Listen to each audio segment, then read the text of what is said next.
Les dirigeants du CNTF. Éric Fiorile demeurant à Tenerife. Propriétaire et actionnaire de 5 sociétés immobilières avec 2 millions d'euros de CA. Aucun patient en France connu. Aucune réponse d'Éric Fiorile sur son patient en France. Il évite toute réponse. Et revendique avoir des amis. Dans les services secrets de l'État français, certains proches de M. Fiorile, anciens membres du mouvement MVT14, ont été reconnus par d'anciens RG. Ces gens identifiés sont les mêmes qui s'infiltrent dans la dissidence d'une manière physique et menaçante.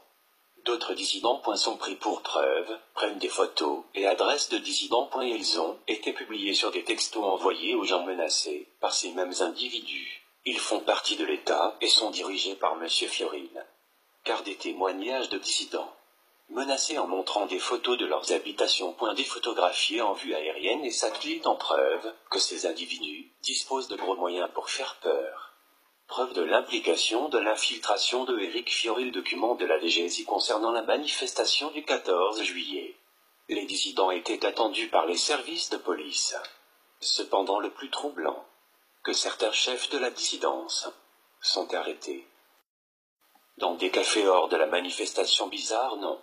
Le programme du CNTF est basé sur le mensonge d'Éric Fiorile, qui veut se servir du peuple pour prendre le pouvoir. Sur la page internet du CNTF, vous pourrez identifier les dirigeants de ce mouvement, qui ont lors de certaines réunions avoué être les futurs ministres de ce gouvernement de transition.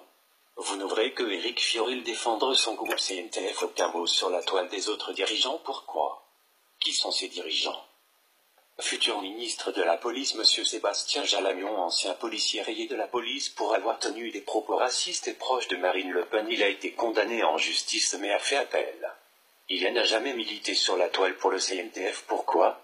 Il est appelé Sébastien Angle sur Facebook, car il est le président de l'association Angle.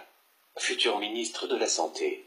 Médecin homéopathe anti-vaccin, qui soutient une thèse de Gardner, pédophile notoire sur sa aliénation parentale sur les enfants, qui veut dire que chaque enfant qui dirait à sa mère que le père commet un acte pédophile, la mère dirait à son enfant de se taire et qu'en fait un père ne peut pas être pédophile, mais la mère qui dénonce un père de pédophilie, c'est en fait elle qui l'est. Plutôt étonnant de soutenir cette thèse, non? Il habite en Suisse. Bizarre. Futur ministre de la Justice.